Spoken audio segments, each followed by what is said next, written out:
Bonsoir à tous. Oui, je pense qu'on peut retirer le masque. Compte tenu des circonstances du fait de la grève des transports, nous allons nous passer du quart d'heure lyonnais traditionnel. Donc on va commencer tout de suite. Donc je vais néanmoins vous présenter Dominique Castex, qui est archéo-anthropologue à Bordeaux, où elle travaille au CNRS depuis qu'elle a soutenu sa thèse dont le sujet était mortalité, morbidité et gestion de l'espace funéraire au cours du Haut Moyen-Âge. Depuis cette période, elle a mené de nombreuses recherches de terrain en France et en Italie notamment, et aussi de nombreuses missions d'enseignement, de formation,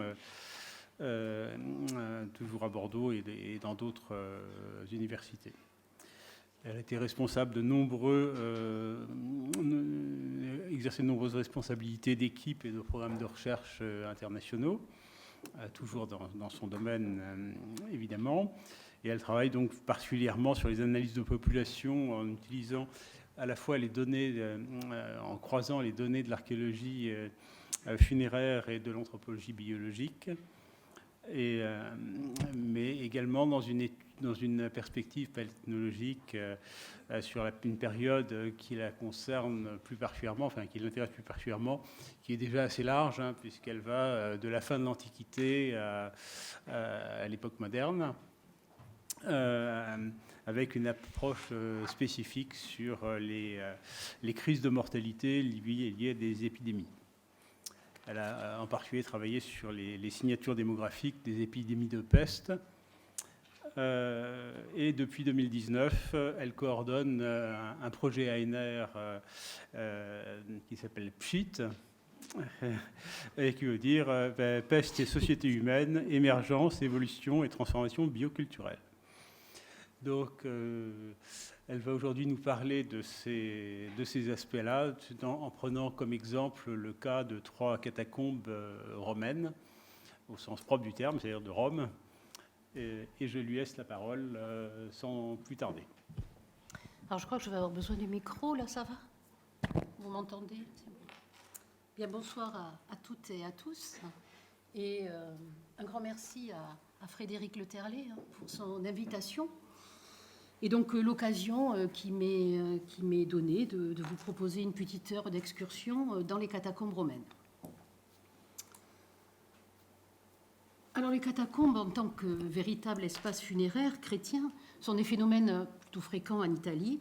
Alors on en trouve dans le nord, mais vous voyez sur cette carte, elle se développe plus particulièrement dans le sud, où généralement la consistance du terrain est beaucoup plus propice au creusement. Les plus méridionales sont celles que l'on a en Afrique du Nord, jusqu'en Égypte, et puis pour la partie orientale, entre autres, vous avez la Grèce et la Syrie. C'est mieux avec la lumière comme ça? Vous me le dites s'il y avait un problème. Enfin, normalement, je devrais le voir, mais... Alors, des catacombes, donc vous voyez, il y en a un petit peu partout dans le monde, mais la plus grande partie, et en Italie, mais la plus grande partie se trouve toutefois à Rome, où elle forme un très vaste réseau d'une 60aine de sites que vous voyez pointés en rouge sur cette image. Ces sites sont situés dans le suburbium de la ville antique, donc en dehors du Pomerium.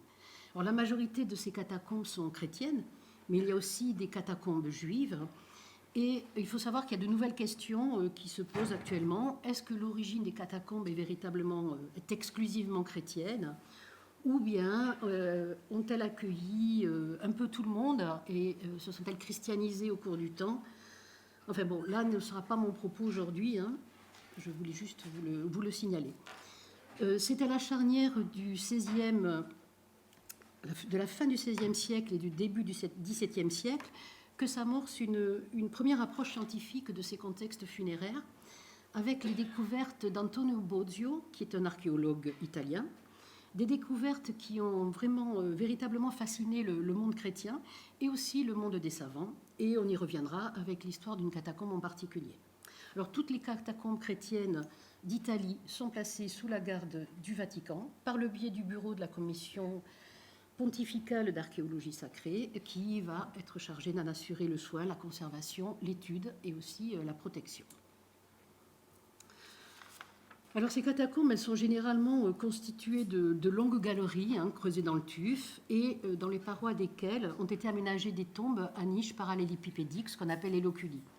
Et vous avez ici une illustration des fossores, c'est-à-dire un terme qui recouvrait finalement toutes les spécialités de ce que l'on pourrait aujourd'hui appeler l'art funéraire, depuis l'aménagement et la décoration de la tombe jusqu'au dépôt du défunt. Et ces loculi étaient très fréquemment fermés par des plaques de marbre ou dans la majeure partie des cas par des tuiles qui étaient fixées avec du ciment.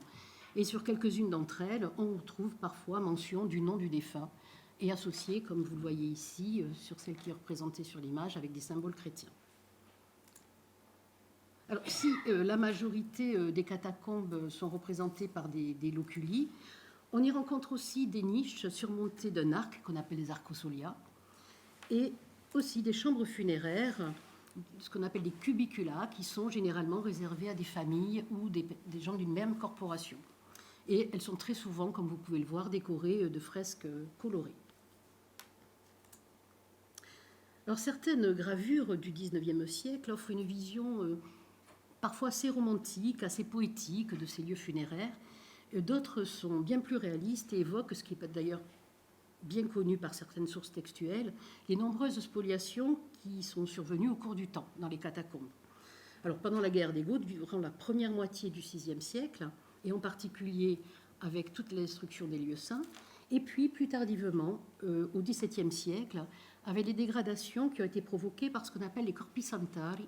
C'est des trafiquants qui, entre le XVIIe et le XIXe siècle, ont systématiquement violé toutes les tombes des catacombes, et en particulier celle de Saint-Pierre et Marcellin, dont on va pas mal discuter. Et à la recherche, pour cela, en fait, ils recherchaient des présumés corps saints, c'est-à-dire des corps de martyrs à vénérer, croyant à tort que toutes les personnes qui étaient inhumées dans ces catacombes pouvaient l'être. Et ces destructions ont bien sûr irrémédiablement compromis les possibilités de mener des analyses parfois les plus fines possibles des pratiques funéraires qui ont été mises en œuvre dans ces catacombes et dans ces premiers cimetières chrétiens souterrains. Mais quelques rares secteurs perturbés, souvent vous allez voir c'est assez lié à des effondrements de surface, nous offrent quand même une documentation qui peut être discutée. Alors comme elle est archéologiquement la mieux connue, je vous présenterai surtout les résultats obtenus sur la catacombe des Saint-Pierre et Marcellin, mais je vous livrerai aussi des résultats qui concernent deux autres catacombes, en fait deux diagnostics que j'ai pu mener, un dans la catacombe de San Calixto, ou Saint Calixte, au sud sur la Via Appia, et qui est du reste la plus visitée à Rome, et dans la catacombe communautaire située, elle, au nord, sur la Via Nomentana, le cimetière Maius, donc dans le nord-est de la ville.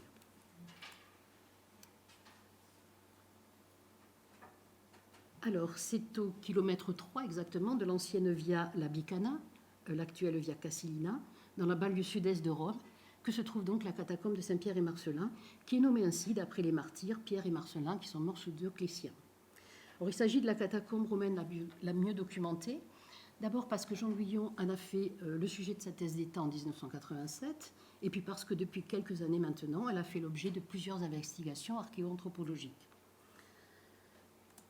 Alors, avant sa transformation en un ensemble funéraire souterrain, le sous-sol est exploité par endroits en carrière de puzzolane, c'est-à-dire une roche naturelle constituée par des scories volcaniques, basaltiques, ce qu'on appelle un arénaire, et aussi par des ouvrages hydrauliques, des galeries, des citernes et des réservoirs. Voilà, c'est ce que vous avez, ces réseaux que vous voyez dans ce cercle de couleur verte. Sous l'empereur Auguste, de moins 27 avant jusqu'à 14 après Jésus-Christ, va se développer le long de la voie, ce que vous voyez en bleu, la première nécropole qui va être caractérisée par quelques mausolées et un grand nombre de tombes à crémation. Des fouilles ont été faites en 1948 et puis en 1977. Et puis, à une date inconnue, peut-être à la fin du IIe siècle après Jésus-Christ, les terrains de surface vont être acquis par l'empereur afin de constituer une vaste propriété désignée dans les sources textuelles sous le terme Aduos Loros, qui reste le deuxième nom de la catacombe des Saint-Pierre et Marcellin. Et les terrains de surface vont aussi accueillir un espace funéraire assez particulier, qui est le cimetière des Equites Singulares Augusti, un corps de cavaliers d'élite dévolu à la protection de l'empereur. Alors, bien qu'aucune de ces tombes militaires n'ait jamais été fouillée, la concentration d'innombrables fragments de stèles qui ont été retrouvés dans les fondations des bâtiments atteste de sa présence sur le site de surface. Et si vous avez un jour l'opportunité de visiter Saint-Pierre et Marcellin, vous verrez que les premiers loculi d'accès sont entièrement décorés par les stèles des Equites Singulares. Alors, l'évolution de ce réseau funéraire, comme beaucoup d'autres, vous allez le voir, va se faire de manière progressive. Alors, selon l'étude qui a été menée par Jean Guyon, ça serait vers le début du troisième tiers du IIIe siècle après Jésus-Christ, probablement vers 260-270, que va débuter la jeunesse de la catacombe. Les premiers creusements auraient été initiés en un point central nommé région X, et puis se seraient progressivement étendus, avec de nouvelles régions qui apparaissent d'abord à l'ouest, puis progressivement au sud, pour ne former, au début du IVe siècle, qu'un seul vaste et unique complexe développé à partir de nouveaux hypogées, de noyaux hypogées, originellement autonomes et dotés de leurs propres escaliers d'accès. Et avec, pour terminer, la construction par l'empereur Constantin d'une importante basilique qui va être flanquée du mausolée de l'impératrice Hélène, donc la mère de Constantin, dont le sarcophage est actuellement visible au musée du Vatican. Et je n'ai pas résisté à l'envie de vous mettre une gravure de Piranèse qui représente ce mausolée au début du XVIIIe siècle. Et c'est du reste cette élévation qui va attirer la curiosité d'Antonio Bozio lors de ses recherches sur les catacombes romaines. Alors, en bref résumé, la catacombe fut utilisée dans sa fonction funéraire durant tout le IVe siècle et dans une moindre mesure au Ve, date à laquelle les inhumations vont se concentrer presque exclusivement à proximité des saints martyrs, donc, et particulièrement Pierre et Marcellin, et les sépultures correspondent alors à des tombes de dévotion. On y reviendra tout à l'heure. C'est très probablement dans les dernières décades du IVe siècle que l'exploitation de la catacombe est interrompue. Elle connaît alors à partir du dernier tiers du IVe le développement du culte des martyrs, qui est encouragé en ce sens par l'action du pape Damas Ier, qui va entreprendre de nombreuses restaurations, et les fidèles vont affluer jusqu'au IXe siècle pour venir se recueillir sur les sépultures. Et les itinéraires empruntés par les pèlerins sont du reste relatés et connus dans diverses sources textuelles. Puis la catacombe est abandonnée au IXe siècle. Elle n'est redécouverte qu'en 1594, donc je vous l'ai dit, par l'archéologue Antonio Bozio, dont j'ai déjà mentionné le nom, et qui l'a décrit, comme vous le voyez, dans sa Roma Sotterranea, qu'il a publié en 1632, qui a été publié en 1632, mais donc 3 ans après sa mort, c'est une publication en titre posthume, et il l'a décrit comme le cimetière le plus vaste et le plus large, le plus magnifique qu'il ait été donné de voir, avec de nombreuses chambres funéraires et sur 2 niveaux superposés. Bozio va alors entamer un vrai travail scientifique en initiant le début du dégagement des galeries, avec 2 architectes à son service qui vont être chargés de lever un plan. Et ce plan restera particulièrement précieux parce qu'il va montrer des éléments de galerie qui sont aujourd'hui détruits ou alors totalement inaccessibles. Et au XIXe siècle, le pape Pie IX va instituer la commission pontificale d'archéologie sacrée, donc, comme je l'ai déjà dit tout à l'heure, dans le but de conserver et de valoriser ces lieux. Et des travaux y sont du reste maintenant régulièrement menés afin d'entretenir le réseau d'une part et puis de faciliter aussi les recherches scientifiques. Donc on sait actuellement que ce complexe funéraire couvre environ 3 hectares de superficie, qu'il fait à peu près 4,5 km de galeries souterraines qui sont disposées sur 2 ou 3 niveaux selon les endroits et qui referment entre 20 et 25 000 tombes et qui regroupe aussi environ un tiers des peintures de la Rome souterraine. Alors c'est au cours de l'été 2003 et de manière tout à fait fortuite, à la suite de la rupture d'une canalisation à proximité de bâtiments qui surplombaient à l'époque le secteur central de la catacombe, que la commission pontificale a entamé des fouilles archéologiques de grande envergure sur un secteur de la région X, un des secteurs les plus anciens, donc très proche de la crypte des Saint-Pierre et Marcellin. Les recherches sont donc concentrées dans ce secteur qui n'avait jamais été fouillé, comme le montre le tracé en pointillé sur le plan qui avait été établi en 1987 par Jean Guyon. Alors, ces fouilles ont permis de mettre en évidence deux secteurs totalement distincts. D'une part, un contexte de catacombe, représenté, vous voyez, par le rectangle bleu, avec la présence d'un sanctuaire martyrial, un centre de culte dont l'existence n'avait jamais été soupçonnée. On le discutera un petit peu plus tard. Et d'autre part, ce grand cercle rouge qui représente une série exceptionnelle de grandes salles funéraires contenant de très grandes quantités de squelettes. Alors, je vais d'abord me consacrer à la présentation des résultats qui concernent ces grandes salles, qui ont fait l'objet de plusieurs missions de fouilles. Après la première intervention d'une équipe italienne en 2004, 4 campagnes d'environ 2 mois chacune se sont succédées de 2005 à 2010, en collaboration avec différentes institutions.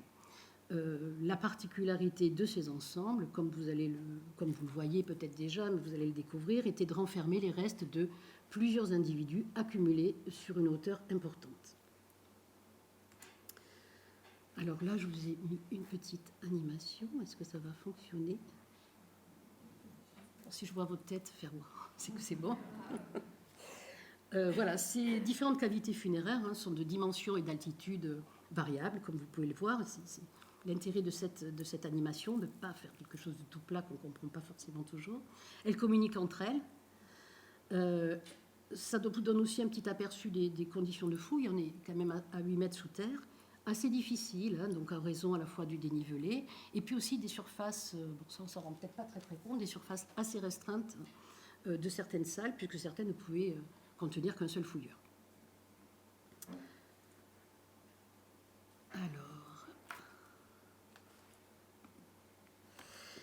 Alors bien sûr, notre premier travail a été de chercher à confirmer le caractère primaire des dépôts de corps.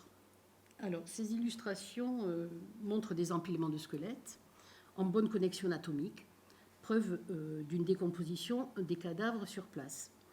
Et nous avons cherché aussi à discuter le caractère simultané ou pas des dépôts de corps. Alors, les premières observations ostéologiques nous ont permis, mais de manière ponctuelle, de documenter des contacts entre les squelettes, et ce, sans aucune perturbation. Mais nos discussions étaient assez limitées, d'une part par le mauvais état de conservation générale des ossements, et dans certains cas aussi par la présence de plâtre et de tissus, que nous présenterons un petit peu plus en détail, et qui séparaient les individus, ce qui nous privait du contact entre les squelettes. En plus, les observations qui ont été effectuées dans les 2 plus petites salles, qui faisaient environ 2 mètres carrés chacune, ont permis de montrer que certaines strates de squelettes étaient séparées par des passes de sédiments. C'est ce que vous voyez ici. Sur 9 niveaux au total dans une des salles, 3 niveaux sont représentés. Et vous voyez, chaque niveau de squelette est fermé par une couche de terre. Donc le diagnostic de simultanéité s'était limité aux squelettes qui appartenaient à un même niveau, mais la contemporanéité des dépôts des différentes couches ne pouvait pas être véritablement attestée. Et ça nous a obligés, ça nous a conduit à recourir à d'autres arguments. Alors, le premier, c'est l'organisation spatiale des squelettes, qui, comme on peut le voir sur ces dessins, rend compte quand même d'une rationalisation de l'espace. Les individus sont disposés tête bêche et les jeunes enfants sont répartis dans les espaces libres entre les corps des adultes. J'ai privilégié une représentation schématique des squelettes qui est un petit peu plus clairement visible que que les photographies. Alors, ces observations ont été pour nous un argument supplémentaire pour attester d'une simultanéité des dépôts au sein, encore une fois, d'un même niveau de squelette. Alors, nous nous sommes aussi interrogés sur le contexte des dépôts, et notamment sur la compatibilité entre le faible volume des salles et le dépôt simultané de la totalité des corps. Dans le cadre d'un travail de doctorat, a été menée une restitution tridimensionnelle des niveaux de cadavres, toujours dans les 2 plus petites salles, ce qui a permis de démontrer que le volume cumulé des corps excédait l'espace disponible, ce qui excluait finalement le dépôt de tous les cadavres en une seule opération, mais permettait d'envisager plusieurs étapes sur un temps plus ou moins long. Et c'est ce que j'ai essayé de... Non, je reviens en arrière. Alors, c'est ce que vous allez voir ici, hein, c'est sur les... Vous voyez une première couche d'individus qui se décompose. Alors, ce n'est pas parfait, hein, parce que vous voyez qu'on garde le volume thoracique alors que normalement, il doit s'aplatir.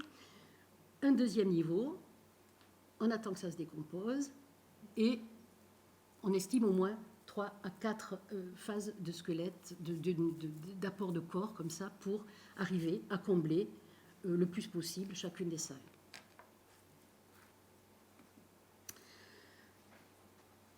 On a aussi cherché à assimiler chaque niveau de squelette à des entités stratigraphiques.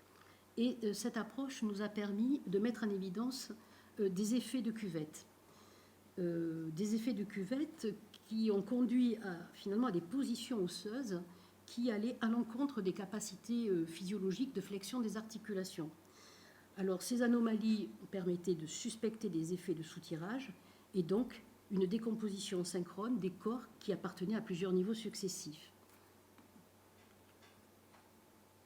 Alors, vous allez le revoir ici. Alors, les corps n'ont pas été jetés, hein, mais ça facilitait l'animation.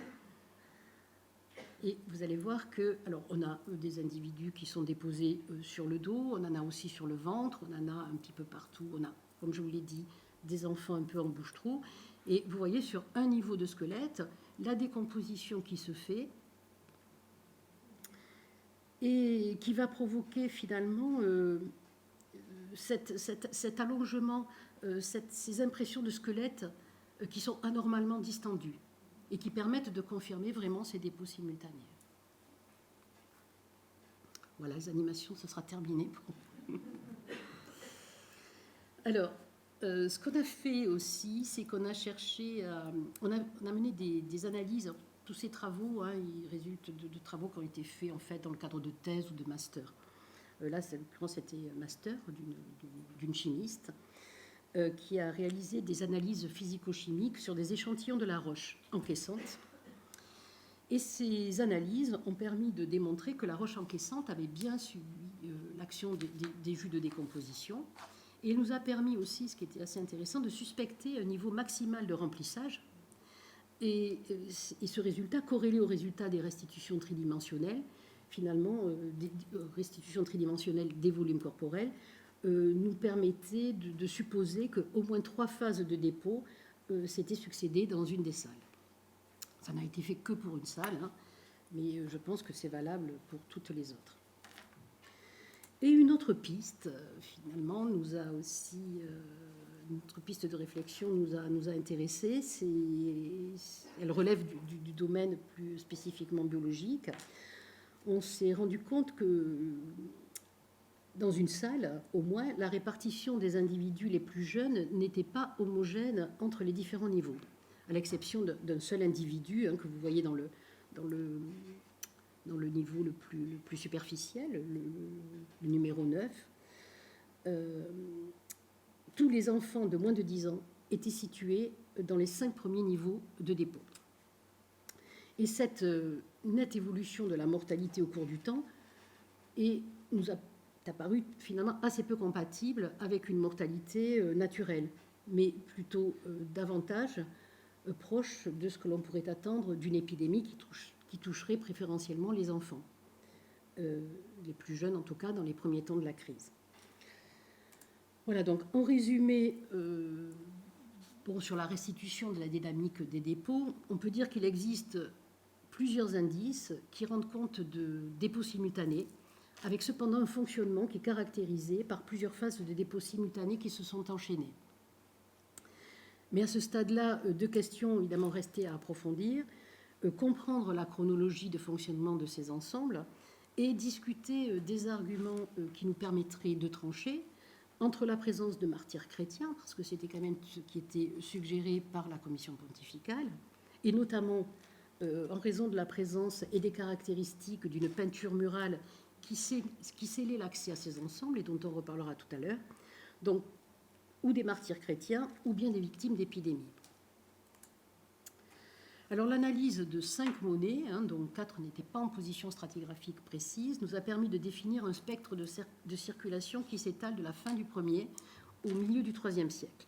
Et il est concordant avec les datations qui ont été fournies par le peu de matériel funéraire qui a été découvert en place au contact des individus, qui se résume, comme vous le voyez, à un anneau en jet, une paire de boucles d'oreilles en or et 2 fragments d'épingles à cheveux en os. Des objets connus en Italie entre le 1er et le 3e siècle. Nous avons eu recours à plusieurs datations radiocarbone, essentiellement sur os, mais également sur quelques fragments de tissu et sur des pépins de raisin qui ont été découverts, bien conservés dans l'abdomen de plusieurs individus. Alors, nous avons choisi de dater les vestiges à différents niveaux de manière à pouvoir apprécier d'éventuels chevauchements et de discuter la durée d'utilisation de chaque tombe. Alors vous le voyez, il se dégage de l'ensemble de ces dates une certaine homogénéité. La plupart de ces datations C14 sont comprises entre la fin du 1er et le début du 3e siècle. Mais 2 points importants peuvent être soulignés. Ces datations semblent tout de même traduire une mise en place des dépôts à des périodes différentes selon les salles. Vous voyez qu'il y en a une qui est légèrement une salle, les datations d'une salle sont légèrement décalées par rapport aux datations obtenues pour une autre salle. Et aussi, ce qui s'est révélé quand même un résultat assez important, c'est qu'elle révèle toute la précocité de l'utilisation de ce secteur de la catacombe par rapport à ce que l'on connaissait de son fonctionnement en tant que cimetière communautaire chrétien, voire de celui des catacombes en général, puisque je vous l'ai dit, la genèse de la catacombe date du milieu du IIIe siècle. Donc c'est représenté par le trait en pointillé rouge et que l'ensemble des datations se situe quand même un petit peu avant. Alors, une étude menée sous la direction de Monica Ricciardi en collaboration avec Raffaele Giuliani, qui est l'inspectrice des catacombes romaines, nous a permis de discuter de la genèse aussi de cet espace central souterrain. Alors, à l'origine, nous aurions bien une citerne, vous voyez l'indentation classique sous forme de doigt qui apparaît sous ce schéma violet. Une citerne désaffectée qui aurait été ensuite surcreusée pour permettre une extension de ce réseau souterrain central. C'est ce que vous voyez coloré en orangé. Et ce secteur serait resté isolé jusqu'à la fin de l'histoire de la catacombe. Nous le verrons plus loin, Jean Guyon est globalement d'accord avec ce schéma, mais il pense que la topographie sémétérielle mériterait quand même d'être approfondie, car normalement, cette citerne devrait être prise dans un système d'exploitation hydraulique du sous-sol plus rationnel. Alors, actuellement, l'ensemble des datations, combinées à l'étude stratigraphique de ce réseau, l'étude menée par les archéologues de la pontificale, nous permettent d'émettre quelques hypothèses sur la chronologie d'occupation des salles. Alors, l'étude archéologique a révélé la présence d'un puits vertical. Un puits vertical relié à l'extérieur, dans un couloir proche du secteur central. Il pourrait constituer un point d'accès pour l'acheminement des cadavres aux différentes salles. Et c'est ce que semble confirmer par ailleurs l'analyse entomologique grâce à la présence de certains genres d'insectes découverts au contact des squelettes. L'acheminement des individus se serait fait alors dans 2 directions opposées et en premier lieu dans les 2 plus petites salles clairement creusées à cet effet. Et puis l'espace central en 2, comme vous le voyez, je suis allée un petit peu vite sur l'animation. Cet espace central aurait été ensuite investi, puis les 2 grandes salles les plus à l'est, suivies d'un comblement du secteur le plus profond, pour terminer par le secteur le plus proche du couloir d'accès. Voilà les hypothèses sur la chronologie d'occupation des différentes salles. Je dois vous dire que ça nous a quand même occupé assez longtemps. Mais bon, voilà le schéma qu'on peut proposer pour l'instant. Diverses observations et analyses ont aussi apporté un éclairage assez particulier sur le traitement funéraire dont ont bénéficié certains individus. Des vestiges récurrents suggèrent l'existence probable, comme vous le voyez sur l'image à votre gauche, l'existence même probable, je ne sais pas pourquoi je dis probable, même sûre, de draps de lin qui enveloppaient de façon stricte des corps préalablement enduits de plâtre. À cette découverte s'ajoute aussi celle de nombreux petits fils d'or et aussi de paillettes d'ambre qui ont été identifiées comme de l'ambre de la Baltique, et aussi la présence de résine, dont la sandaraque et de l'oliban. Alors, ce traitement funéraire particulier nous a pas mal intrigués au départ, et parce qu'il met en évidence quand même l'utilisation de matériaux coûteux qui suggèrent un statut social plutôt élevé, au moins pour certains défunts. Alors, une première hypothèse est qu'il pourrait être mis en relation avec la nature épidémique des décès. Mais à notre connaissance, les populations antiques ne reconnaissent aucune vertu prophylactique au plâtre. L'encens pourrait avoir été utilisé effectivement afin de se protéger d'éventuelles mauvaises odeurs, et l'ambre aussi pour ses vertus prophylactiques. Et une seconde hypothèse est que ce traitement funéraire, qui est quand même assez complexe, même si, quand je le souligne, ce n'est pas pour tous les individus, ce traitement funéraire pourrait aussi témoigner d'une tradition propre à un groupe particulier. Et c'est ce que nous avons tenté d'affiner en ayant recours à différents arguments d'ordre biologique. Alors, les 4 campagnes de fouilles ont livré 509 individus. Sur la base du rapport du nombre d'individus fouillés, actuellement exhumés, sur la surface actuellement fouillée, on peut estimer plus de 2000 individus encore présents dans ces secteurs qui n'ont pas été exploités. Malgré la très très mauvaise conservation des ossements, parce que là je vous ai mis quand même les images les meilleures, nous avons pu discuter, vous allez le voir, certaines spécificités du recrutement. Alors, quelques pathologies ont été relevées, dont un cas publié par Sacha Kaki d'hyperostose vertébrale, mais en tout cas aucune lésion osseuse relative à des violences n'a été mise en évidence.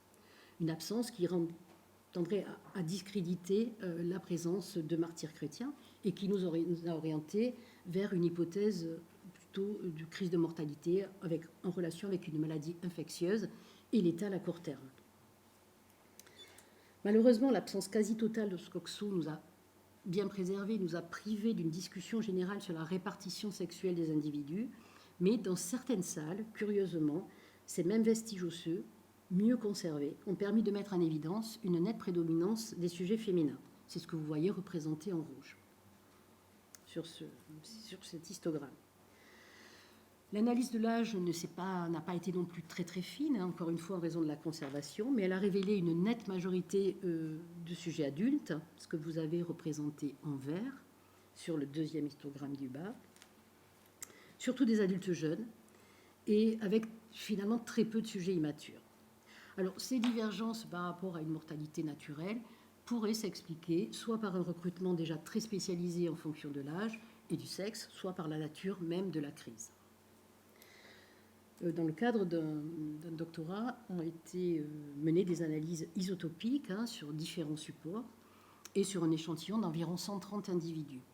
Alors, les principaux résultats de ces analyses révèlent l'accès à un régime alimentaire type, mais se singularisent tout de même par rapport à la population romaine pour la même époque par la mise en évidence d'une plus forte consommation de ressources animales marines. Par contre, l'étude des schémas de mobilité a, lui, mis en lumière qu'à minima 23% des individus étudiés étaient des migrants avec des origines diverses, d'Europe, Afrique, d'Arabie et d'Asie mineure. Alors si l'on tente une synthèse de ces données, on peut dire que ce secteur central de la catacombe des Saint-Pierre et Marcellin témoigne de l'existence d'une crise de mortalité. Nos données rendent bien compte d'un mode de gestion en masse, qui était insoupçonné pour la Rome antique jusqu'à présent. Les victimes auraient donc bénéficié de chambres souterraines utilisées de manière récurrente à l'occasion de crises de mortalité successives. Mais ce mode de gestion n'aurait pu être finalement utilisé que par certaines communautés spécifiques, peut-être d'origine étrangère, comme semblent en témoigner les observations tant archéologiques que biologiques. L'hypothèse que nous privilégions aujourd'hui est celle d'inhumation de victimes d'épidémies. Alors, est-ce qu'il s'agit de la fameuse peste antonine ou plus vraisemblablement d'une variole ? Malheureusement, les recherches d'agents pathogènes n'ont absolument rien donné pour l'instant. Probablement à raison d'un milieu très humide qui n'autorise que peu, voire pas du tout, la conservation de l'ADN en tout cas. Mais cela ne signifie pas pour autant l'absence d'un agent infectieux. Et dans le cadre du projet ANR, de nouveaux protocoles visant à extraire de l'ARN, cette fois, sont actuellement en cours avec l'espoir de pouvoir peut-être détecter certains virus à court terme. En gardant à l'esprit cette dynamique particulière des dépôts que je vous ai présenté tout à l'heure, on pourrait aussi supposer qu'il s'agisse de différentes épidémies successives et pas forcément de la même nature. Alors nous allons maintenant nous focaliser sur le couloir adjacent à ces grandes salles funéraires. J'essaie de ne pas trop traîner non plus parce que je crois que certains d'entre vous vont devoir repartir peut-être assez rapidement. Bon, de toute façon, si je ne peux pas tout dire, c'est pas grave. Donc on va se focaliser sur le couloir donc adjacent à ces grandes salles funéraires, donc le rectangle bleu, qui est un secteur qui a été fouillé dès 2003 par la commission pontificale et qui a été interprété, je vous l'ai dit tout à l'heure, comme un sanctuaire martyrial. Alors ces résultats, je les ai déjà présentés dans le cadre des résultats de ce secteur, dans le cadre d'un colloque en novembre, novembre 2021 à Aix. Donc je vais essayer de me limiter à une synthèse assez rapide. Alors ces fouilles, elles ont mis en évidence deux galeries orthogonales, que vous voyez, la X53 et la X12, surlignées en jaune. Ces galeries étaient clairement intégrées dans l'itinéraire emprunté par les pèlerins et qui étaient aussi caractérisées, je ne sais pas si vous le voyez bien, par des zones un petit peu plus grisées qui étaient des revêtements muraux en fait, qui sont visibles sur le petit plan.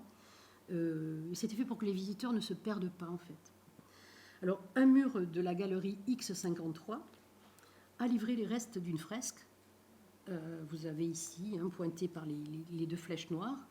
Elle est assez mal conservée, mais elle peut être datée, d'après son style, des 6e, 7e siècles. Elle présente des caractéristiques clairement dévotionnelles. Vous en avez ici un essai de restitution. Dans ce même secteur, et notamment dans les dépôts supérieurs de certaines tombes, des fragments d'une transeine en marbre reconstruite a été placé au-dessus du mur peint, ainsi qu'une mensa oleorum destinée aux lampes votives, un lucernaire et de nombreuses sépultures au sol. Alors pour les archéologues, une petite niche creusée sous la peinture, c'est ce que vous voyez signalé par la flèche jaune, correspondrait à un culte réservé à des reliques et probablement dédié aux 30 ou 40 martyrs de Sébaste qui étaient mentionnés dans les anciens itinéraria, ces fameux itinéraires dont je vous ai parlé tout à l'heure, et non pas forcément à une seule personnalité. Et c'est ce que tend à suggérer finalement la présence d'un groupe homogène de personnages sur la fresque. Alors toutes ces données archéologiques concernent donc la dernière phase d'utilisation de la catacombe, des 4e au 5e siècle, voire un petit peu au-delà, et elles documentent une intense pratique dévotionnelle, un moment où va se raréfier la fonction de cimetière proprement dit de la catacombe et où vont se développer les pèlerinages. Il était évidemment assez tentant de mener une étude archéo-anthropologique des inhumations présentes sur le pavement. Alors, pour plus de lisibilité, le plan a été orienté finalement avec le nord vers le haut. Alors, vous voyez que le sol de ces galeries était densément occupé par un total de 15 tombes, dont seules 10 renfermaient encore des ossements au moment de la fouille. En raison de leur typologie et de leur localisation, ces 15 tombes ont été divisées en 4 groupes chronologiques. Une chronologie qui a été complétée à la fois par l'étude de mobilier issu de certaines tombes et qui atteste lui aussi une utilisation sépulcrale du milieu du IVe au VIe siècle, et il a été affilié par 3 datations C14. Alors, rapidement, on a des tombes d'un premier groupe qui présentent un profil anthropomorphe. Elles sont assez étroites à l'extrémité orientale, elles suivent l'orientation de la galerie, et elles étaient bordées généralement sur les 4 côtés de plaques de marbre. Un deuxième groupe qui se manifeste par des tombes nettement plus larges, et vous voyez qu'il y a une tombe, la tombe 3, qui possède encore une partie de son toit, constituée de tuiles à double pente et d'une chape aussi en maçonnerie. Les tombes du groupe 4, on est sur le groupe 3, oui c'est ça. Les tombes du groupe 3 vont occuper tout le sol de la galerie X12. Elles sont aussi assez imposantes dans leur format. Et vous voyez que les tombes 13 et 14 possédaient des puits d'entrée. On en connaît aussi dans d'autres catacombes comme à San Sebastian. Et enfin, les tombes du groupe 4 qui s'insèrent dans les espaces laissés libres au niveau du sol du couloir X53. Et elles sont pour la plupart situées sous les murs des galeries, perpendiculaires à ces dernières. Plusieurs d'entre elles, et notamment la tombe 9, j'espère que c'est visible dans la coupe, je ne suis pas sûre. Cette tombe 9 présente des traces sur les parois, des traces probablement liées au support de tuiles placés horizontalement comme plan de séparation entre différents niveaux de squelette. Et des fragments de ces tuiles ont du reste été découverts, fréquemment mélangés aux ossements des tombes. Les objets qui ont été découverts dans ces tombes confirment donc une occupation du milieu du IVe au VIe siècle, de nombreux fragments de verre qui appartiennent à différents types de lampes, couramment attestés dans les lieux de culte, des monnaies ici, comme ce lot dans la tombe 1, un lot de 6 pièces, de nombreuses lampes à huile très fragmentées et regroupées dans une tombe, une fibule en bronze, une lame de couteau et un coquillage. Alors, je l'ai déjà évoqué, de nombreuses spoliations sont intervenues au cours du temps.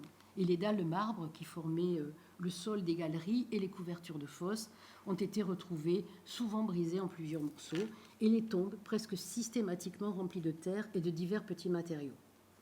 Et ces tombes ont été, dans la plupart des cas, fortement altérées jusqu'au niveau des restes osseux. Alors, pour cette étude, je me suis appuyée sur plusieurs photos et fiches de terrain de la fouille de 2003. Alors, comme toujours en milieu catacombal, l'intervention archéologique était effectivement difficile en raison de la profondeur, de l'humidité, de la faible luminosité, mais aussi toujours de la mauvaise conservation des ossements. Et je dirais qu'elle a surtout pâti aussi à ce moment-là de l'absence de mise en œuvre de méthodes propres à l'archéoanthropologie. La seule anthropologue présente sur le terrain s'était exclusivement focalisée sur les aspects biologiques de certains individus. Alors, j'ai tenté de regrouper ces tombes selon la nature des sépultures, ou tout du moins ce que j'ai essayé d'en déduire. Alors, pour toutes, ce qu'on peut dire, c'est qu'on suppose une décomposition systématique des corps en espace vide, en raison tout simplement de la typologie des contenants qui vous ont été présentés. Alors, pour les plus simples, issus de groupes différents, il s'agit de sépultures primaires individuelles. Ça, c'était assez clair. Les individus sont assez bien représentés. Seul celui de la tombe 1, qui se situe à la charnière grand adolescent, jeune adulte, a pu être attribué à un individu de sexe féminin. Pour 2 tombes du même groupe, ont pu être identifiés des dépôts primaires individuels successifs. 2 pour la tombe 6, auquel étaient associés quelques os immatures qui appartenaient à un seul et même individu de moins d'1 an, et 3 pour la tombe 9, avec plusieurs lots d'ossements immatures que j'ai récupérés dans plusieurs sacs et qui témoignent de la présence d'au moins 3 jeunes individus assez bien représentés, notamment par la présence de très très nombreuses dents, isolées ou en place sur les maxillaires et les mandibules. Et pour ces tombes, seuls 2 individus féminins ont été identifiés. 3 autres tombes, plus larges et appartenant à 2 groupes différents, regroupent plusieurs squelettes. Donc, les quelques parties conservées sont en assez bonne connexion anatomique. Et pour chacune d'elles, la position respective de chaque individu, leur disposition tête-bêche, nous ont conduit à émettre l'hypothèse d'un dépôt primaire simultané de 2 sujets, mais sans que nous puissions vraiment l'assurer et apporter une preuve irréfutable dans la mesure où on n'avait pas de superposition et où les ossements sont faiblement représentés. Vous voyez que dans la tombe 2, un lot d'ossements adultes enregistrés comme provenant de cette même tombe nous incite aussi à envisager l'existence d'un premier occupant en partie réduit. Pour cette même tombe, plusieurs ossements appartenant à différents sujets avaient été prélevés en lot. Là, par contre, leur faible représentativité ne nous permet pas d'affirmer qu'il s'agit vraiment de dépôts primaires. Il pourrait tout aussi bien s'agir finalement de rejets provenant de tombes proches, et notamment des loculi immatures qui sont situés sur les parois de la galerie. Voilà, sur ces 2 tombes, on a deux individus féminins. Et 2 autres tombes ont été particulièrement difficiles, pour ne pas dire impossibles, à interpréter, dans la mesure où nous n'avions pour l'une qu'une photo avant la fouille, ce que vous voyez, et pour l'autre, une tombe vide. Tous les ossements déconnectés sur le terrain avaient été récupérés par l'eau. Alors, ce que nous avons pu faire, c'est procéder à la recherche d'un nombre minimal d'individus, et ce qui nous a amené à distinguer, dans un cas pour la tombe 11, qui renfermait une fibule et une lame de couteau, un adulte, un grand adolescent jeune adulte, assez peu représenté, mais au moins 4 sujets immatures très bien représentés, et là encore par de nombreuses dents isolées. Et pour l'autre tombe, nous avions 2 adultes différents par leur format, et là encore 4 sujets immatures clairement distincts en raison de leur âge. Donc dans les 2 cas, le contexte nous invite à privilégier l'hypothèse de dépôt probablement primaire, mais très perturbé, et peut-être tout simplement en raison du prélèvement de certains ossements comme reliques au moment de l'histoire de la catacombe. Alors, nous avons tenté une répartition par sexe, mais seules 3 femmes en sont attestées de manière sûre sur 17 adultes, ce qui n'est donc pas très rigoureux, me semble-t-il, de retenir une éventuelle sélection. Les défunts sont tous majoritairement déposés la tête à l'ouest et au sud, mais il semble hasardeux de discuter une éventuelle convergence vers le pôle cultuel que je vous ai présenté précédemment. Il était tentant aussi de chercher à établir un profil de mortalité, et vous voyez que la courbe que nous avons obtenue pour cet échantillon archéologique, qui apparaît en rouge, s'insère parfaitement dans des plages de valeur, ici en gris, qui correspondent à ce qu'on attend d'une mortalité ancienne. Donc ce qu'on peut dire, c'est que la mortalité de ce petit échantillon, finalement, semble tout à fait compatible avec une mortalité naturelle. Ce qui pourrait signifier, finalement, que tous les individus, des plus jeunes aux plus âgés, avaient eu accès à ce secteur privilégié d'inhumation. Alors, là, on se trouve dans le cœur du problème, si vous voulez. Je n'ai pas de réponse sûre, et surtout pas définitive. Comme on l'a vu, donc cet espace, l'espace funéraire que vous avez vu représenté donc dans ce cercle rouge, les sépultures multiples, est chronologiquement antérieur à ce que l'on connaît du fonctionnement de la catacombe. Et on a vu aussi que l'utilisation du sous-sol reprenait un réseau hydraulique préexistant, ce qui pouvait donc être une alternative au manque de place en surface en raison d'un afflux important de décès. Ce complexe est resté un isolat qui a été donc barré plus tardivement par un mur et monumentalisé, comme on l'a vu. Dans les nombreux guides de l'époque, dont j'ai déjà parlé, il était conseillé d'aller voir les tombes des martyrs, Tiburce, mais aussi Marcelin et Pierre, mais aussi les 30 et 40 martyrs de Sébaste. Notre hypothèse actuellement est que ce secteur funéraire pourrait constituer le noyau fondateur de la catacombe, qui aurait été réinterprété a posteriori, comme un emplacement pour des sépultures de martyrs chrétiens, puisque, avec le souvenir que finalement derrière ce mur il y avait beaucoup de défunts, et ce dont témoignerait la présence du sanctuaire martyrial à proximité. Et ce secteur aurait donc constitué le pôle, ou l'un des pôles autour duquel se serait progressivement greffé le réseau funéraire qui est connu actuellement. Alors bien évidemment, l'originalité de cet ensemble funéraire nous a amené à nous intéresser à d'autres contextes. Et 2 autres catacombes ont bénéficié d'investigations. Il faut peut-être que j'aille un petit peu plus vite, non? Alors je vais passer assez vite.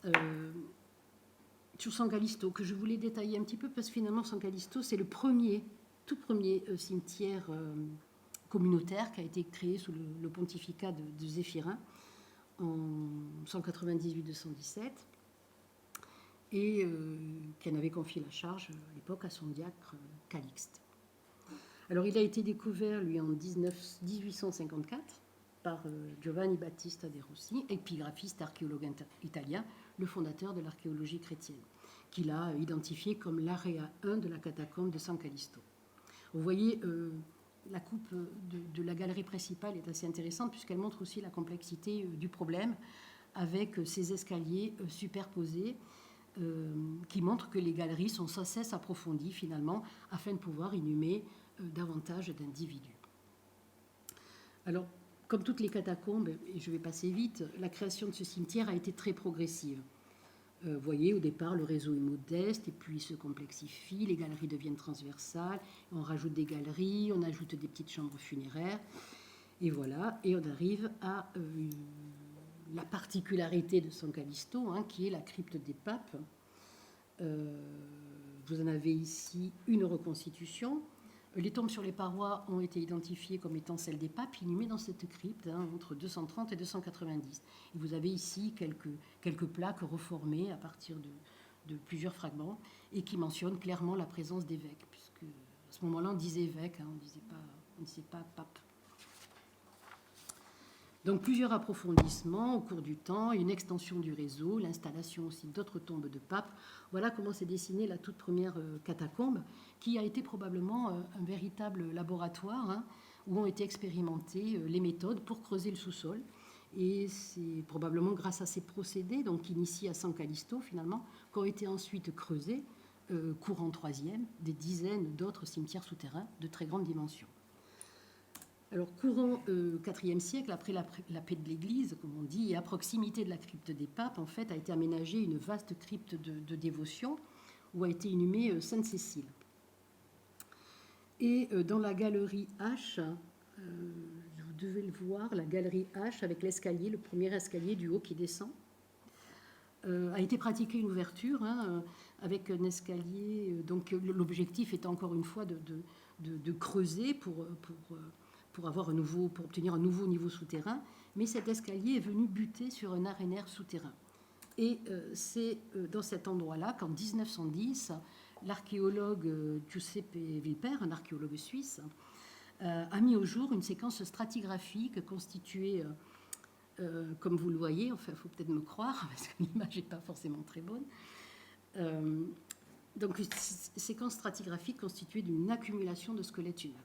Ce sont des fantômes humains qui apparaissent dans la stratigraphie, tous en connexion et superposés. Et Vilper a évoqué dès 1910 la possibilité qu'il puisse s'agir du résultat d'une guerre ou d'une épidémie. Mais il a conclu ses observations sur ce secteur en admettant que lui n'avait pas les moyens de comprendre et que donc il préférait laisser cette stratigraphie en place pour les archéologues du futur. Et c'est exactement ce que j'ai retrouvé quand je suis allée faire un diagnostic. Donc, les données de Vilper ont pu être tout simplement confirmées. Je me demande même si ces photos ne sont pas meilleures que les miennes. C'est un endroit extrêmement, sauf qu'elles sont en couleur, c'est un endroit extrêmement difficile d'accès. Hein. Vous voyez bien un dépôt, encore une fois, dans un espace donc extrêmement restreint de plusieurs squelettes humains, très mal conservés, et sur une hauteur d'à peu près 2,50 mètres. On a pu faire dater un fragment d'os et obtenir une fourchette chronologique proche de ce que nous avions à Saint-Pierre et Marcellin. Donc ici, la datation n'est pas non contradictoire avec la genèse de cette partie de la catacombe de San Callisto, et le contexte donc semble assez identique aussi.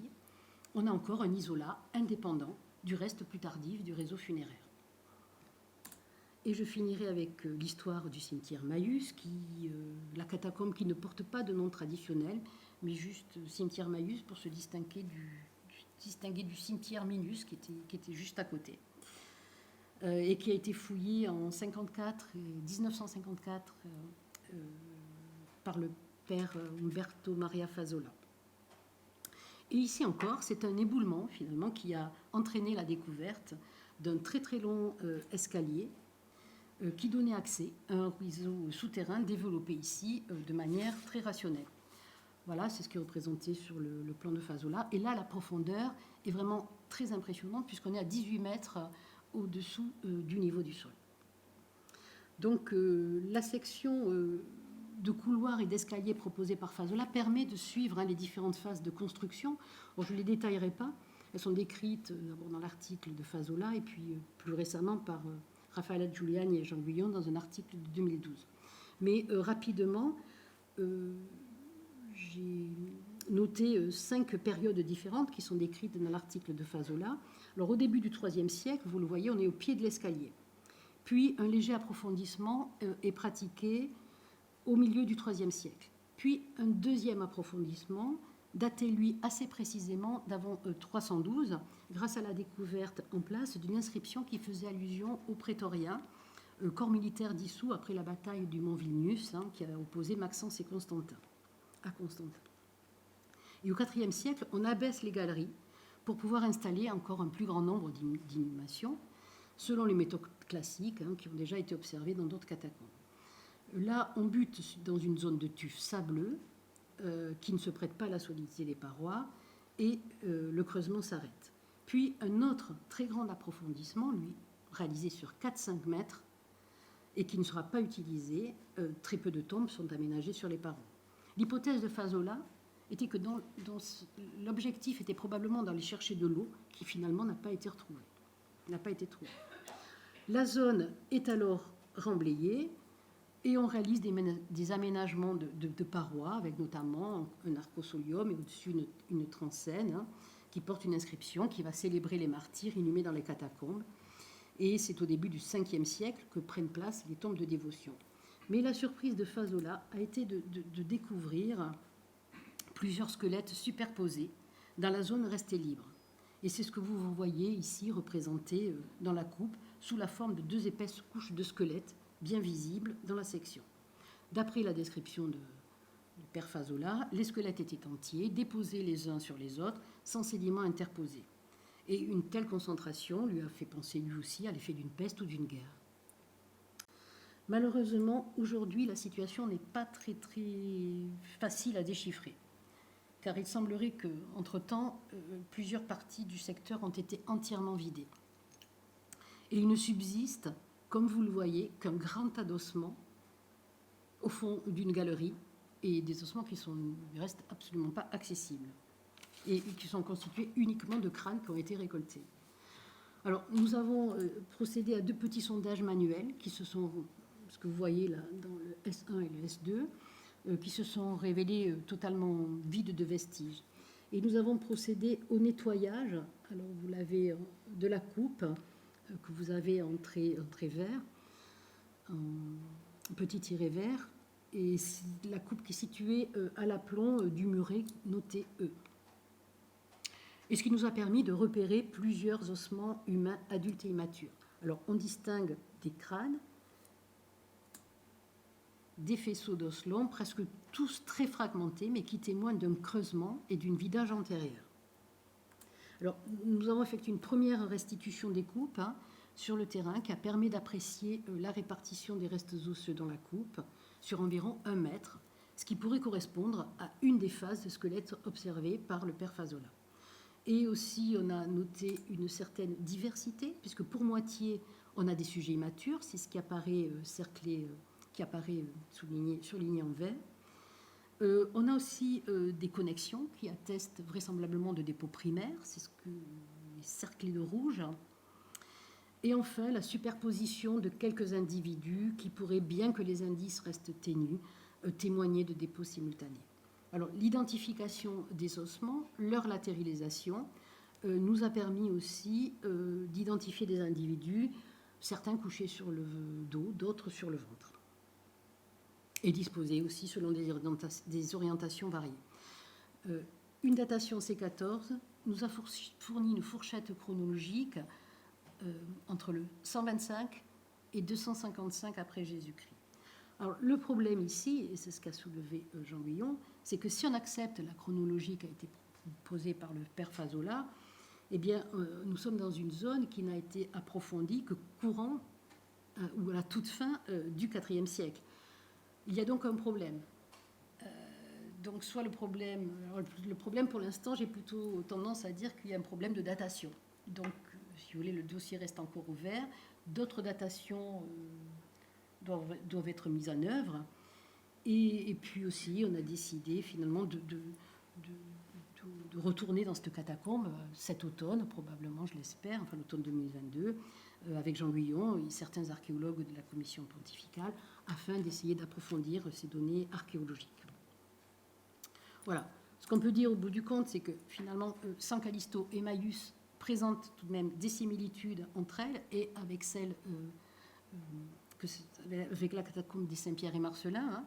Alors, en termes de stratigraphie, en termes d'organisation aussi dans les dépôts, mais il y a un problème de chronologie qui subsiste concernant le cimetière Maïus. On peut donc émettre sur cette base-là une première hypothèse qui est celle d'une utilisation fréquente à Rome des réseaux souterrains en temps de crise de mortalité durant la période impériale. Alors, j'ai pas le temps. Je vais faire très vite. Ça, c'est un dossier qui est totalement ouvert, si vous voulez, donc, et qui est assez récent, en fait. Enfin, c'est vraiment en discutant avec... C'est un archéologue, Alessandro Vela, qui m'a interpellée il y a quelque temps, parce que pour lui, à Santa Tecla, donc, qui est une autre catacombe, située au sud, comme vous voyez, dans un réseau funéraire assez restreint, là, par rapport aux autres catacombes, il a découvert... Est-ce que ma souris bouge quand je fais ça, ça se voit? Non.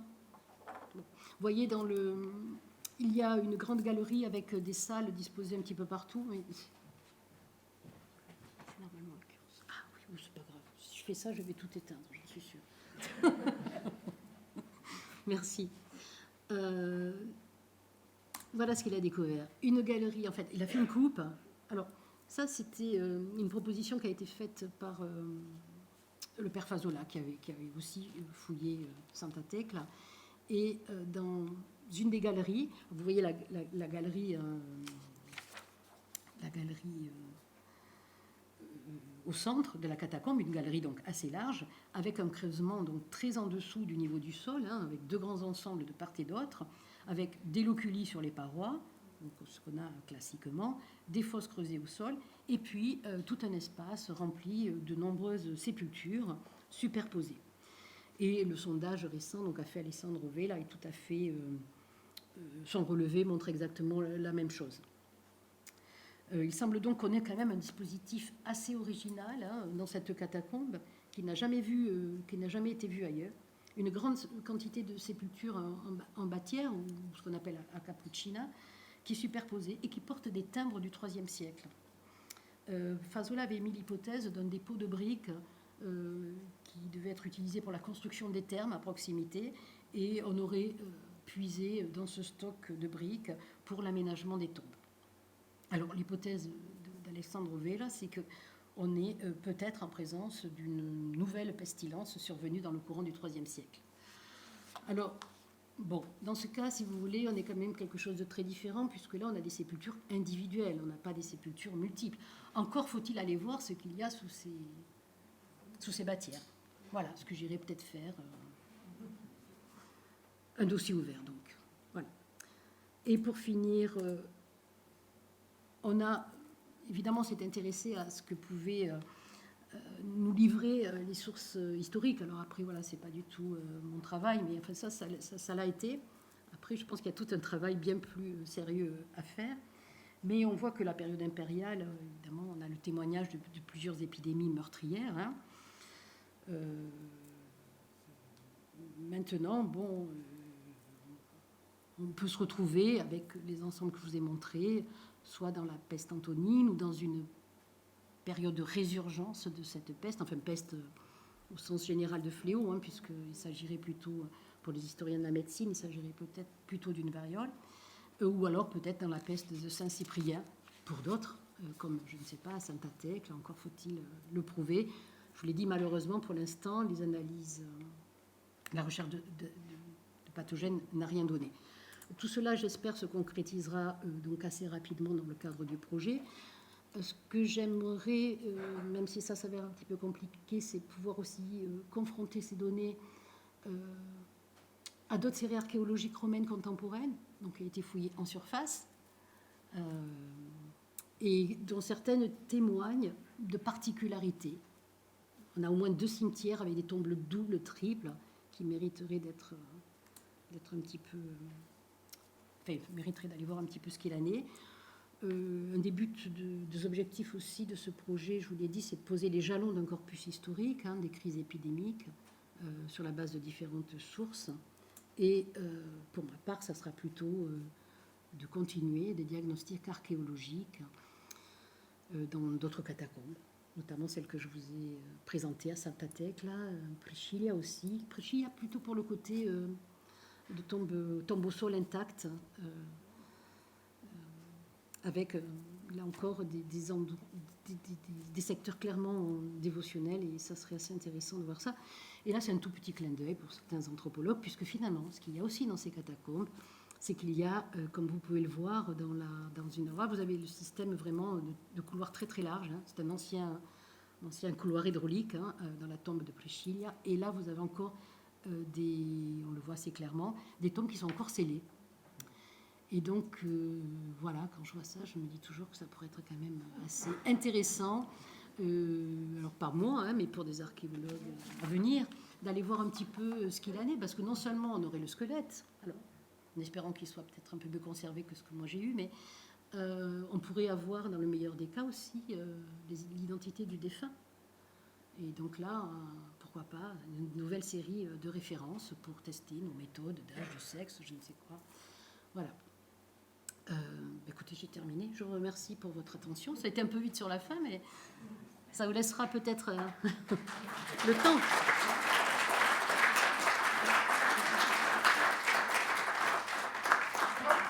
Le temps de poser des questions auxquelles je ne saurais peut-être pas répondre. J'essaie de tout vous dire pour ne pas avoir de questions. Je vous ai dit tout ce que je savais en tout cas. Merci beaucoup. Merci Dominique de cette communication bien intéressante et avec un niveau D'accord. Et donc avec une nouvelle vision des catacombes étudiées depuis certes longtemps, mais pas toujours de façon aussi scientifique. Donc je ne sais pas s'il y a des questions sur la salle, oui. Oui, merci.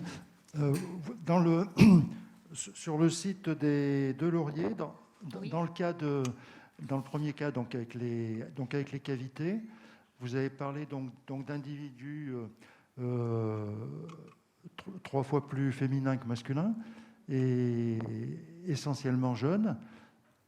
Et vous aviez dans la dernière hypothèse, c'était des migrants. Et donc, est-ce que ça veut dire que donc à l'époque, on avait beaucoup de mouvements de population féminine, plus que masculine alors C'est vrai que vous avez pu vous arrêter là-dessus. C'est un peu compliqué pour moi de présenter ces données biologiques parce que, si vous voulez, pour l'estimation, tout ce qui relève l'estimation du sexe, ça a été assez difficile. Et quand je dis qu'il y a une surreprésentation féminine, elle est extrêmement limitée à un endroit de la catacombe qui était mieux conservé, en profondeur. Alors, je pense que si on allait fouiller maintenant, parce que finalement, plus on descend, plus on se rend compte que c'est mieux conservé. Bon, je me suis arrêtée, il y a peu de chances que j'y retourne, mais voilà, les niveaux de surface sont quand même très, très abîmés. Est-ce que cette surreprésentation féminine dans les niveaux plus profonds, alors en plus c'est assez particulier, je ne vais pas rentrer dans les détails, mais ce secteur, il avait été en fait vidé par les archéologues de la commission pontificale. Et donc, ce n'est même pas des squelettes que j'ai retrouvés en place. C'est tout un secteur, un des secteurs centrales, qui, lui, renfermait les ossements les mieux conservés. Mais vous voyez, c'est extrêmement limité. On a très peu de détermination. On a 23% de sujets qui ont pu être, dont le sexe a pu être estimé. Donc je ne pense pas qu'on puisse en tirer de... et après, on peut pas... On n'associe pas, en tout cas dans les 130 individus qui ont été étudiés pour les analyses isotopiques, il n'y en a aucun qui était sexé. Voilà, ça répond peut-être à votre question. Donc il n'y a pas de relation, en fait, entre ces éventuels migrants et les indications du sexe. Mais on a aussi pensé à d'autres choses, hein, à la relation avec les écoutes singulares. Mais bon, ça marche Est-ce pas. que la proportion de migrants, elle ne correspond pas, dans ces périodes de crise, au fait qu'ils n'ont pas de famille, qui aient des concessions funéraires? En fait, si vous Et voulez, donc, on les enterre dans des endroits, des fosses communes, en fait. oui, sauf qu'on n'est pas dans le principe de fosse commune, hein, puisque la fosse commune, c'est vraiment des décès, des dépôts de corps au fur et à mesure des décès sur le temps long. Là, on est dans la... Pardon ? Je veux dire, c'est une idée de fosse commune pour des gens qui n'ont pas de mausolée en surface, quoi. Non, mais les mausolées en surface, Enfin, il y en a plus à ce de moment-là. concessions. Oui, mais ça ne marche plus, les concessions. À partir du IIIe siècle, il n'y a plus de concessions en surface. Par contre, bon, d'après ce que j'ai compris aussi, parce que bon, je présente beaucoup de résultats, je ne maîtrise pas tout, mais si on regarde la proportion des migrants dans la Rome de cette époque-là, finalement, ce qu'on a au sein de la catacombe, ce n'est pas très étonnant. Voilà. Vous voyez ce que je veux dire ? Non, écoute plus. Après la forme des crânes, est-ce qu'on n'a pas pu faire un diagnostic sur la provenance des migrants, s'ils venaient d'Asie ou de... Alors, d'une part, la mauvaise conservation touche aussi le squelette crânien, encore plus même, mais on ne pratique plus trop ce genre d'études. On en est un petit peu revenu. Ah bon ? Voilà. Donc non. D'abord, on ne peut pas reconstituer les crânes dans leur globalité. Non.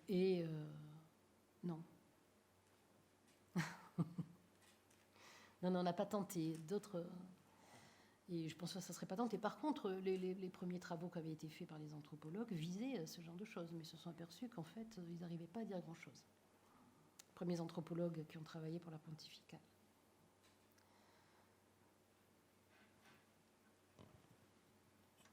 Oui, bon sang. Merci beaucoup pour cet exposé, c'est superbe. Je voulais vous demander, dans le cas de l'hypothèse d'une épidémie, est-ce qu'il n'y aurait pas eu des précautions, on va dire, ou des moyens d'isoler les cadavres? En fait, est-ce qu'on n'aurait pas été plus attentionné pour les isoler, quoi, pour éviter qu'il puisse y avoir d'autres... Oui, on peut se poser la question, effectivement, de l'isolement des décès d'épidémies. En même temps, la façon dont ils sont organisés dans les fosses, dont Oui. ils sont gérés, dont tout est, vous avez vu, bien structuré. Oui. Bon, on les manipule, on les Ben oui, c'est ça. touche, Oui. et donc En fait, ils sont déposés, soigneusement déposés, quand même. ils sont soigneusement déposés. Alors c'est vrai que, par exemple, je pensais hier, je me suis dit à quelque chose dont je n'ai pas parlé, qui est un petit peu difficile aussi à mettre en image, à discuter, c'est la manière dont on a géré ces corps. Oui, c'est ça. On voit en fait dans chaque étude de strates de squelette, Oui. donc de strates de cadavres au départ, on voit que des espaces ont été laissés libres pour pouvoir circuler. C'est pour ça que dans l'animation, c'est pas terrible de voir, on a l'impression qu'ils sont jetés, mais évidemment, ils n'arriveraient pas aussi bien Ben oui, structurés. c'est ça. On peut imaginer. Après, pour avoir travaillé sur des épidémies plus anciennes, plus récentes, du XIVe, puisque c'est là qu'a démarré surtout cette ouverture sur les crises de mortalité, notamment en temps de peste, on se rend compte que dans les premiers temps de la seconde pandémie de peste, on touchait très facilement les cadavres, on les gérait de manière très rationnelle, on les inhumait dans les cimetières paroissiaux, il n'y avait pas d'isolement particulier.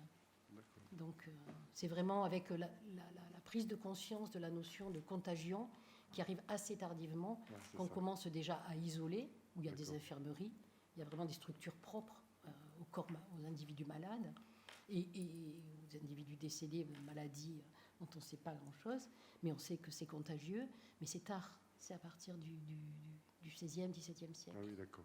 Bah, après, on a pu aussi, évidemment, on peut envisager qu'on a pu aussi essayer de se méfier.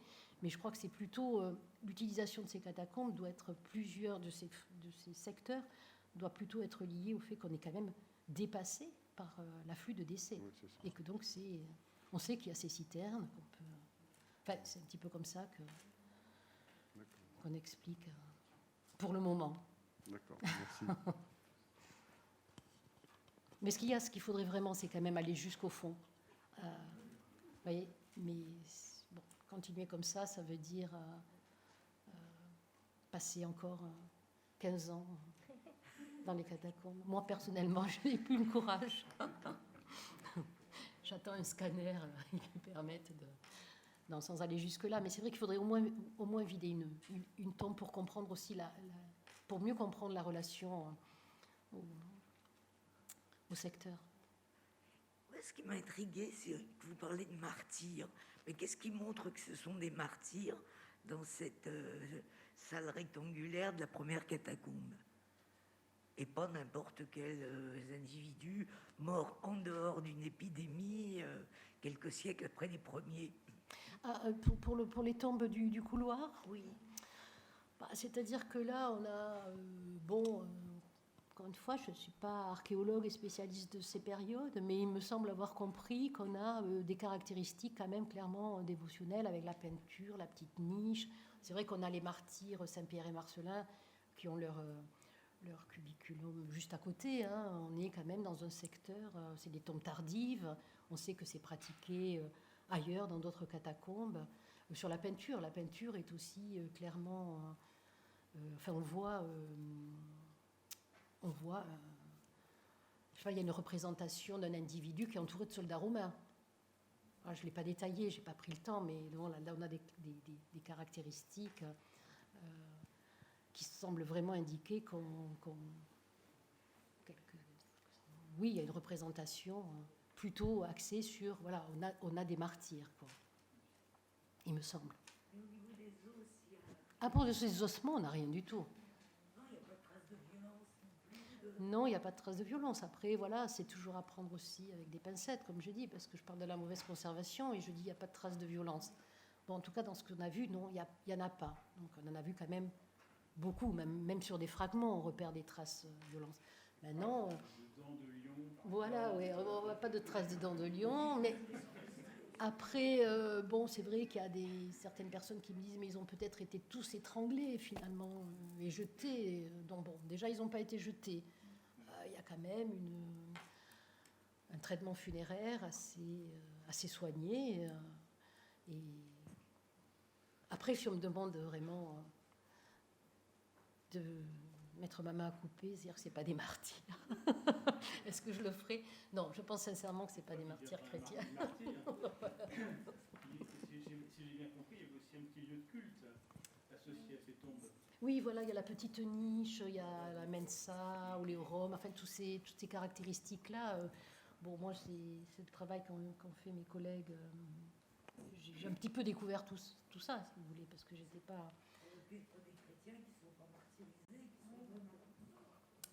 Après, je dis, la question se pose actuellement, et c'est pas mal, parce que c'est aussi ces datations sur les catacombes chrétiennes, qui n'étaient pas peut-être exclusivement chrétiennes au départ. Ça, c'est, au-delà de la question des épidémies, je pense que ça, c'est assez intéressant pour l'histoire des catacombes.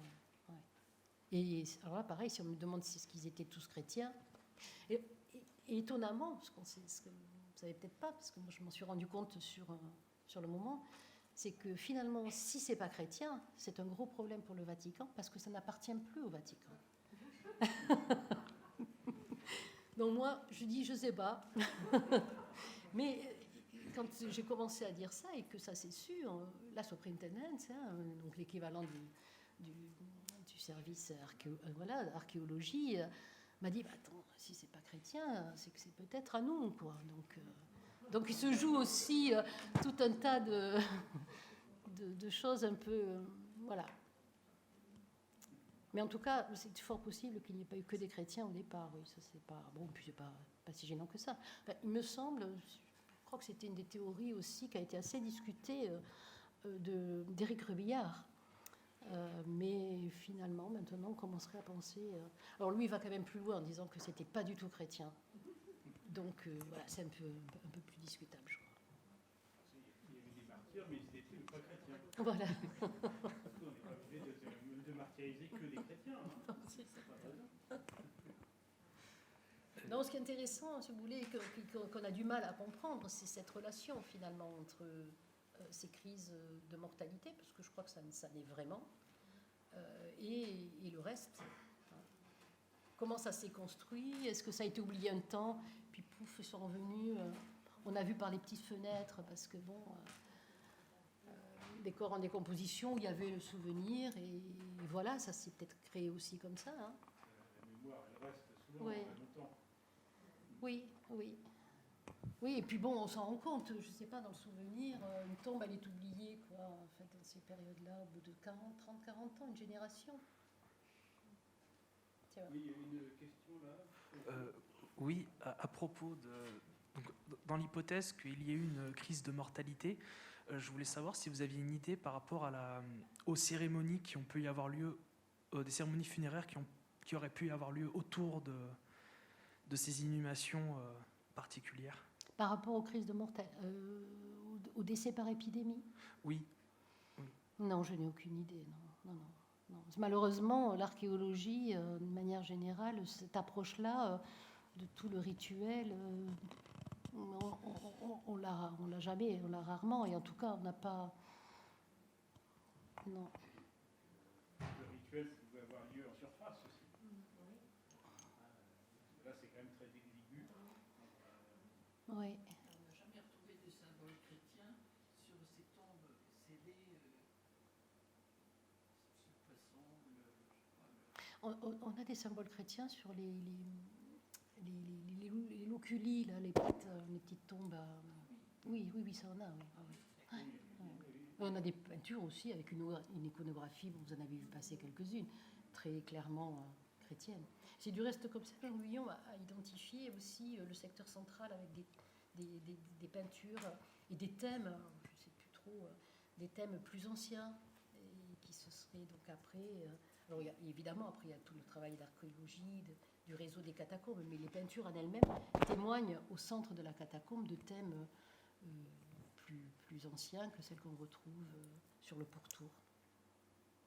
Oui, on a des... Dans les matériaux prophylactiques, enfin dit prophylactiques, vous avez exclu le plâtre. Et il me semble que dans certains romans policiers, on entend parler de l'utilisation de plâtre, de chaux, de la chaux, oui. chaux. La chaux. Au départ, je m'étais dit, tiens, qu'est-ce que c'est de la chaux? Ce qui était très curieux pour ces périodes-là, puisqu'à ma connaissance, la chaux en milieu épidémique, elle intervient justement au moment des théories de contagion, et donc elle est très tardive. Hein. On l'a vraiment avec les grands cimetières de peste à Marseille, à Martigues, un petit peu plus tôt en Italie aussi, et en Espagne. Mais donc je trouvais curieux qu'on ait de la chaux, et c'est pour ça ça a fait l'objet d'une analyse assez rapidement, et qu'on s'est aperçu que c'était du plâtre. Donc, étonnamment, on a un traitement qui a été, pour certains individus en tout cas, assez poussé. On a voulu, je dirais, c'est presque des pseudo-momifications pour certains. On a vraiment entouré certains individus dans du plâtre, d'où l'idée aussi de pratique d'une communauté étrangère mélangée à d'autres. Mais malheureusement, dans ces fosses où on avait...